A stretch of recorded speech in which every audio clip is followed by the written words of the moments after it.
Բարի երեկո, դուք դիտում եք Բաց հարթակ, այսօր ես տեսակապի միջոցով զրուցելու եմ Գերմանիայում Հայաստանի Հանրապետության արտակարգ եւ լիազոր դեսպան Վիկտոր Ենգիբարյանի հետ։ Բարի երեկո, պարոն Ենգիբարյան։ Բարի ձեզ, բարի երեկո։ Եվ այսպես, սկսենք Հայաստանի Հանրապետության վարչապետ Փաշինյանի վերջերս Գերմանիա կատարած այցից։ Վարչապետ Նիկոլ Փաշինյանը Գերմանիայի դաշնային կանցլերի հետ հանդիպման ավարտին կազմակերպված մամուլի ասուլիսի ընթացքում այցը բնութագրեց իբրև պատմական։ Ինչն է հատկապես այն դարձնում պատմական, ինչու է համարվում այս այցը պատմական։ Նախ եթե նայենք այցի բովանդակությունը, այն կարելի է բաժանել 3 կարևոր մասերի։ Առաջինը քաղաքական հատվածը։ Վարչապետ Փաշինյանը ելույթ ունեցավ արտաքին քաղաքական գերմանական ընկերակցությունում, որը Գերմանիայում Բեռլինում ամենահայտնի think tank-ն է եւ զբաղվում է արտաքին քաղաքական ոլորտի վերլուծություններով, այդ թվում մեր տարածաշրջանի հետ կապված։ Միջոցառմանը 200-ից ավելի մասնակից կար եւ բուռն արձագանք ստացավ գերմանական մամուլում վարչապետի ելույթը, ապա քննարկումը։ Երկրորդ հատվածը այցի տնտեսական հատվածն էր։ Վարչապետ Փաշինյանը եւ Բեռլինում եւ ապա Համբուրգում մասնակցեց տնտեսական միջոցառումների, հանդիպում ունեցավ գործարարների հետ, որտեղ տարածաշրջանում արդեն փոփոխությունների հայտնի ֆոնի վրա ներկայացրեց Հայաստանի տնտեսական նոր հնարավորությունները, ասեմ, որ մեծ արձագանք ունի նաև գործարար շրջանակներում այցը եւ մենք ստանում ենք բազմաթիվ նամակներ գործարարներից, ովքեր հետաքրքրված են Հայաստանում ձեռներությամբ զբաղվելու, առևտուր, ներդրումներ, զբոսաշրջություն եւ այլն, եւ երրորդը ի վերջո արդեն ավելի պետական հատվածը հանդիպում Գերմանիայի դաշնային նախագահ Շտայնմայերի եւ ապա դաշնային կանցլեր Ֆրիդրիխ Մերցի հետ, որտեղ ճիշտ եք ասում, վարչապետը հայտարարեց, որ այցը պատմական է, նկատի ունենալով այն անկյունաքարային փաստաթուղթը, որը ստորագրեցին Հայաստանի Հանրապետության վարչապետը եւ Գերմանիայի կանցլերը։ Փաստաթուղթը Հայաստանի եւ Գերմանիայի Դաշնային Հանրապետության հարաբերությունների օրակարգը բարձրացնում է ռազմավարական մակարդակի, ինչը արվում է առաջին անգամ Գերմանիայի Դաշնության հետ։ Եթե այսպես մի փոքր հեռվից գանք, տարեսկզբին Հայաստանի Հանրապետությունը Միացյալ Նահանգների հետ ստորագրեց ռազմավարական գործընկերության փաստաթուղթ, որը աշխարհի ամենախոշոր տնտեսությունն է, ապա Չինաստանի հետ, որը աշխարհի երկրորդ ամենախոշոր տնտեսությունն է, եւ այժմ էլ Գերմանիայի հետ, որը աշխարհի երրորդ ամենախոշոր տնտեսությունն է։ Այստեղ առանձնահատկությունը կարծում եմ եւ կարեւորությունը կայանում է նաեւ նրանում, որ Գերմանիան Հայաստանին ամենամոտ այս երկրի մեջ պետությունն է եւ առևտրային տնտեսական պոտենցիալը շատ մեծ է։ Այցի ընթացքում նաև հնարավորություն եղավ հանդիպելու եւ քննարկում ունենալու Կոնրադ Ադենաուեր հիմնադրամում, որը նաև իր գործունեությունն է ծավալում Հայաստանում եւ գաղափարական առումով մոտ է կանգնած Քրիստոնյա դեմոկրատական կուսակցությանը, հանդիպում եղավ հայ համայնքի հետ, պատիվ ունեցանք նաև վարչապետին հյուրընկալելու Հայաստանի դեսպանատանը, այնպես որ իսկապես հագեցած եւ պատմական այց էր։ Պարոն Ենգիբարյան, որոնք են Հայաստան-Գերմանիա հարաբերությունների հիմնական ուղղությունները եւ ինչ զարգացումներ են տեղի ունեցել վերջին տարիների ընթացքում։ Գիտեք, ոլորտային առումով եթե նայենք Հայաստանի եւ Գերմանիայի համագործակցությունը, ապա հազիվ թե կարողանանք գտնել մի ոլորտ, որտեղ մեր երկու երկրները հարաբերություններ չունեն կամ համագործակցություն չունեն, իսկապես բազմաթիվ տասնյակ կամ գուցե հարյուրավոր ոլորտներում մեր պետությունները համագործակցում են։ Վերջին տարիների զարգացումներից հատկանշական է այն, որ 2022 թվականին Հայաստանը ներառվեց Գերմանիայի տնտեսական եւ զարգացման քաղաքականության ռազմավարության մեջ, ինչը նշանակում է, որ մենք դարձանք Գերմանիայի երկկողմ գործընկեր այդ հարցով եւ դուք գիտեք գերմանական միջազգային համագործակցության ընկերությունը GIZ-ը KfW բանկ իրենց գործունեությունն են իրականացնում Հայաստանում եւ արդեն 23 թվականի երկրորդ կեսին մենք Գերմանիայի հետ ունեցանք միջկառավարական բանակցություններ, որի արդյունքում Հայաստանը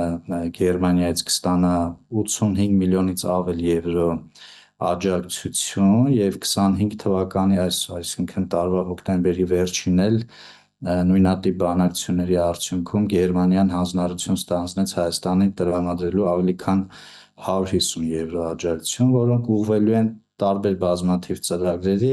դրանցից ամենակարևորը գուցե նշենք էներգետիկ համագործակցությունն է,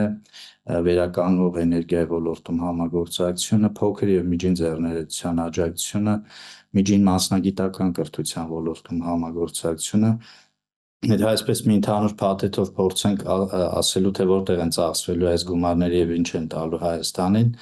փորձենք վերնագրել, ապա այդ վերնագիրը կլինի գիտելիքի ներհոսք Հայաստան։ Սրանք պարզապես դրամական միջոց չեն, այլ կրթական գիտելիքի կառավարման եւ Հայաստանի know-how-ի փոխանցման ծրագրեր են եւ մեծ փորձը ցույց է տալիս մեծ էֆեկտիվությամբ են Հայաստանում օգտագործվում։ Մեկ այլ հատկանշական զարգացում, որը Հայաստանի պարագայում տեղի ունեցավ առաջին անգամ եւ բավականին նոր է, կարծում եմ ձեր հեռուստադիտողներին էլ կհետաքրքրի, այսպես ասած debt swap ծրագիրն է, մի պետական պարտքի հաշվանցման ծրագիրը։ Սա Գերմանիան ընդամենը մի քանի պետության հետ է իրականացնում եւ շատ ուրախ ենք, որ Հայաստանն էլ ներգրավեց։ Խոսքը ավելի քան 2 միլիոն եվրոյի մասին է, որը Հայաստանը որպես պետական պարկ պետք է վերադարձներ Գերմանիային։ Այժմ այդ գումարները վերադարձնելու փոխարեն կներդրվեն Հայաստանում։ Կան տարբեր գաղափարներ, քննարկվել է արդարադատության ոլորտը, կլիմայի փոփոխության ոլորտը եւ կարծում եմ առաջիկայում մեր կառավարությունը որոշում կկայացնի եւ այդ գումարները կուղղորդվի Հայաստանի որևէ մեծ պետական ծրագրի մեջ, որը կանեն Գերմանիայի հետ համագործակցաբար։ Մեկ այլ կարևոր զարգացում գուցե որպես օրինակ նշեմ, դա Import Promotion Desk ծրագիրն է, այսպես կոչված, որը նույնպես բոլորովին նոր է։ Այս ծրագրի շրջանակներում Հայաստանը հնարավորություն կունենա ավելի շատ ապրանքներ արտահանել Գերմանիայի կամ Եվրոպական միություն եւ մեր արտադրողները կարող են պատրաստվել ավելի մեծ հնարավորությունների։ Պարոն Ենգիբարյան, մենք հաճախ ենք խոսում այն մասին, որ Գերմանիան Հայաստանին տրամադրում է աջակցություն այս կամ այն ոլորտի հետ կապված եւ այստեղ միշտ ասում են, որ լավ, մենք ինչով ենք պետք Գերմանիային, իսկ ինչ է ստանում Գերմանիան Հայաստանից։ Շնորհակալություն հետաքրքիր հարցի համար։ Սա այո, նաեւ արդիական հարց է Գերմանիայում, ոչ միայն Հայաստանի պարագայում, այլ ընդհանրապես այստեղ էլ կան քննարկումներ, որ Գերմանիան տարբեր պետությունների տարբեր աջակցություն է տրամադրում, իսկ ինչ է ստանում Գերմանիան։ Մի քանի օրինակներով կարող եմ դա թվարկել։ Իհարկե մեր աշխարհաքաղաքական կարևորության մասին կարծում եմ ավելորդել է խոսել հատկապես վերջին զարգացումներից հետո, բայց օրինակ շատ կոնկրետ հողի վրա Գերմանիայում այս պահին գործում են 7 Թումո կենտրոններ։ Բավականին տարածում ունի Թումոն Գերմանիայում, որը այսպես ասած փոխադարձ զարգացման ծրագիր է, այսինքն ոչ միայն մենք ենք գիտելիքի ներհոսք կազմակերպում կամ ստանում Գերմանիայից, այլ նաև Գերմանիան է ստանում Հայաստանից։ Եվ ես կարող եմ ասել, որ Թումոն մեծ հեռանկարներ նաև ունի Գերմանիայում ավելի տարածվելու։ Իմ կարծիքով առաջիկա տարիներին մենք ականատես կլինենք մի շարք այլ Թումո կենտրոնների ստեղծման, դրա մասին նաև վարչապետի հետ ասուլիսում ասեց դաշնային կանցլեր Ֆրիդրիխ Մերցը, թե որքան է նրանք դա կարևորում։ Մեկ այլ ոլորտ, որը չափազանց ակտիվ է, գուցե Հայաստանում այդքան շատ չի երևում այդ ակտիվությունը,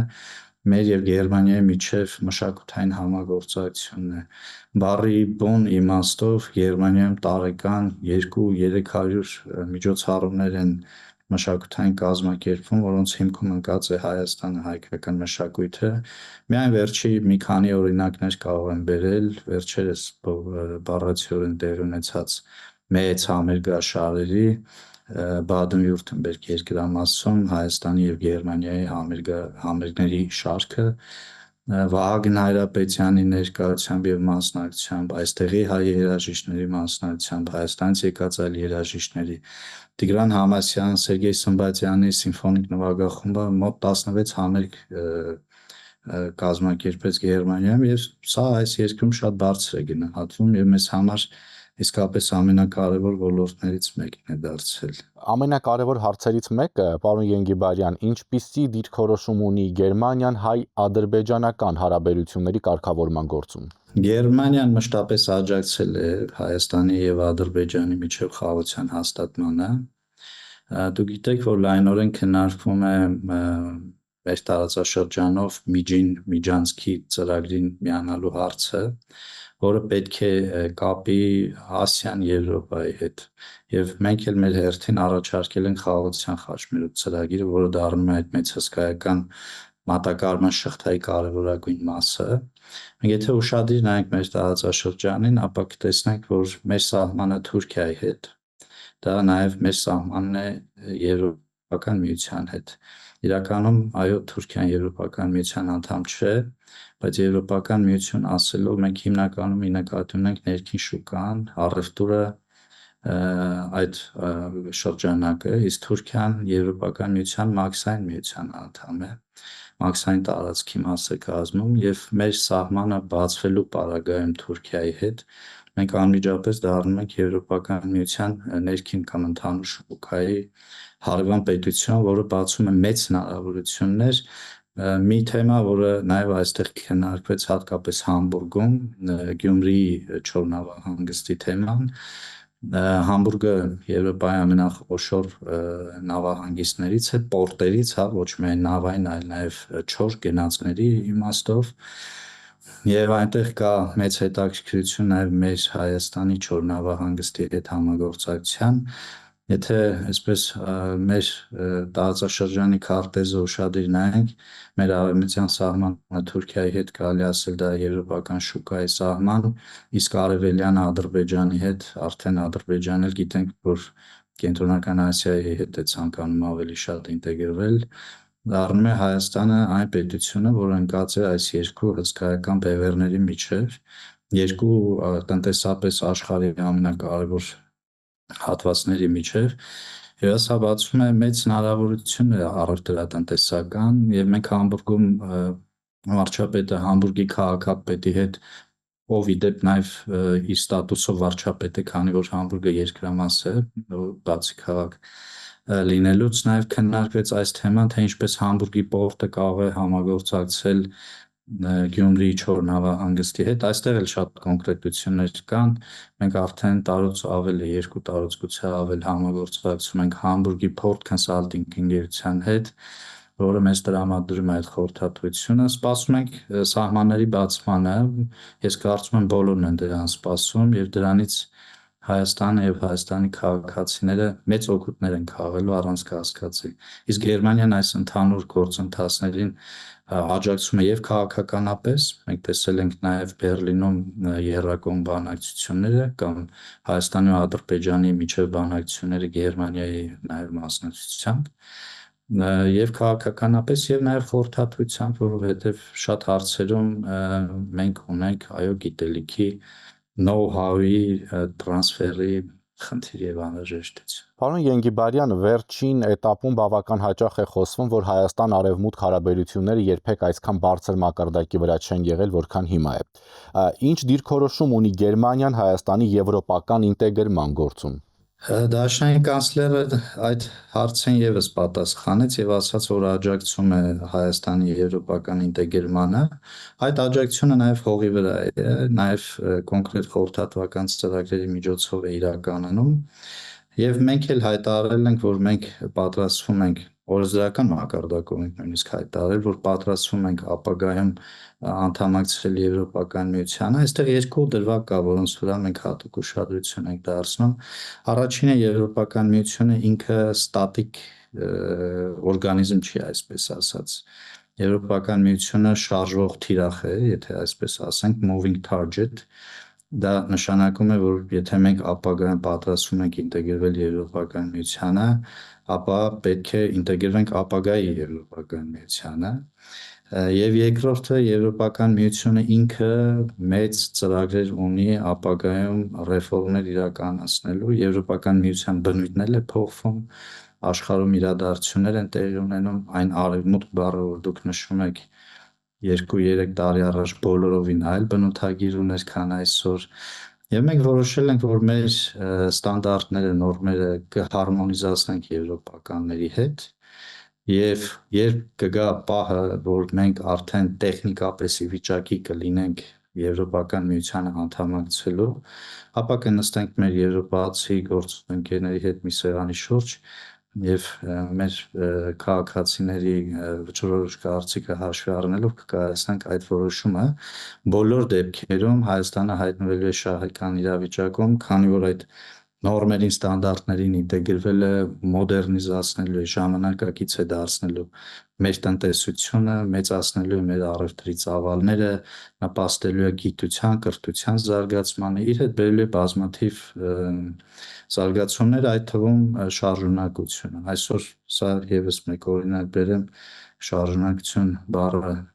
ասելու հետ կապված, մենք այսօր Գերմանիայից Հայաստան ունենք 7 ուղիղ չվերթներ, այսինքն 7 գերմանական քաղաքներից կազմակերպվում են ուղիղ չվերթներ դեպի Երևան։ Սա Եվրոպական միության մարդկանց ազատ տեղաշարժի իմաստով շատ կարևոր նորություն է։ Շնորհակալություն հարցազրույցի համար։ Ես եմ շնորհակալ։ Հիշեցնեմ, որ տեսակապի միջոցով զրուցում է Գերմանիայում Հայաստանի Հանրապետության արտակարգ եւ լիազոր դեսպան Վիկտոր Ենգիբարյանի հետ։ Շնորհակալություն ուշադրության համար, հաջողություն։